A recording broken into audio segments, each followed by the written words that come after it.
26 फरवरी 1959 तक rescuers camp site तक पहुंच गए और जो उन्होंने देखा वो बहुत ही शॉकिंग और डरावना था।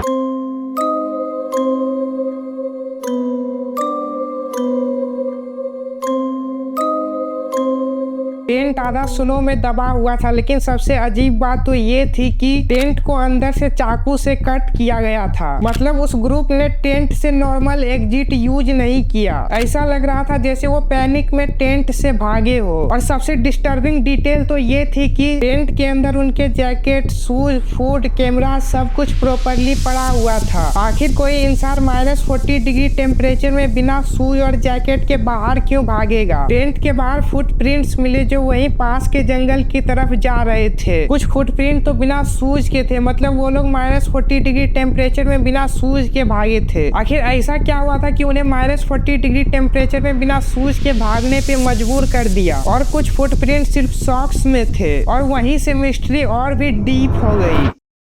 सबसे पहले 2 बॉडी सेडार ट्री के नीचे मिली, जिसके पास ऐसा लग रहा था कि वो ठंड से बचने के लिए आग जलाने की कोशिश कर रहे थे और पेड़ की कुछ ब्रांचेज भी टूटी हुई थी। इन्वेस्टिगेटर्स को लगा शायद उनमें से कोई पेड़ पे चढ़ा होगा, शायद टेंट या माउंटेन को देखने के लिए। उसके बाद 3 और बॉडीज टेंट और फॉरेस्ट के बीच में मिली, जिससे लग रहा था कि वो टेंट तक वापस पहुंचने की कोशिश कर रहे थे। लेकिन स्टोरी यही खत्म नहीं हुई। 2 महीने बाद जब स्नो मेल्ट हुई तो 4 बॉडी रेवाइन के अंदर मिली। अब बात आती है कि ये रेवाइन क्या है। तो रेवाइन का मतलब होता है एक डीप और नैरो वैली या खाई होती है जो नॉर्मली पानी के फ्लो या इरोजन की वजह से बनती है। अगर इसे सिंपल वर्ड में समझे तो रेवाइन का मतलब होता है जमीन के बीच में एक गहरी दरार जैसी जगह। इसके साइड काफी स्टीप होते हैं और नीचे का एरिया डीप होता है। और फिर उन चारों बॉडीज की इंजरीज ने इन्वेस्टिगेशन को और भी शॉक कर दिया। कुछ हाइकर्स की रिब्स क्रश थी और एक का तो स्कल फ्रैक्चर था। लेकिन सबसे अजीब बात तो ये थी कि बॉडी के बाहर ज्यादा इंजरीज नहीं थी, जैसे किसी बहुत पावरफुल फोर्स ने उन्हें हिट किया हो या किसी भारी चीज से चोट लगी हो। और फिर इन्वेस्टिगेटर ने एक और हॉरिफाइंग चीज नोटिस की। ल्यूडमिला डुबिनिना नाम की एक हाइकर्स की टंग मिसिंग थी और तो और कुछ बॉडीज की आईज भी मिसिंग थी। और सबसे अजीब बात तो ये थी कि कुछ के कपड़ों पर रेडिएशन ट्रेसेस भी मिले थे। जिसके बाद ये केस सिर्फ एक एक्सीडेंट नहीं लग रहा था। उसके बाद सोवियत अथॉरिटी ने ऑफिशियल इन्वेस्टिगेशन स्टार्ट की, लेकिन इन्वेस्टिगेशन के दौरान पब्लिक से बहुत सारी इंफॉर्मेशन छुपाई गई। केस के फाइल को भी सीक्रेट आर्काइव में भेज दिया गया। फाइनल रिपोर्ट में सिर्फ इतना लिखा गया, the hikers died because of A compelling natural force. लेकिन क्या ये कोई नेचुरल फोर्स थी? क्या ये कोई एवलांच था या मिलिट्री एक्सपेरिमेंट या यूएफओ या पैरानॉर्मल एक्टिविटी? अथॉरिटीज ने कभी क्लियरली एक्सप्लेन ही नहीं किया और इसी सीक्रेसी की वजह से डायर्टलो पास इंसिडेंट और भी मिस्टीरियस बन गया। और फिर यहीं से थ्योरीज का सिलसिला चालू हुआ।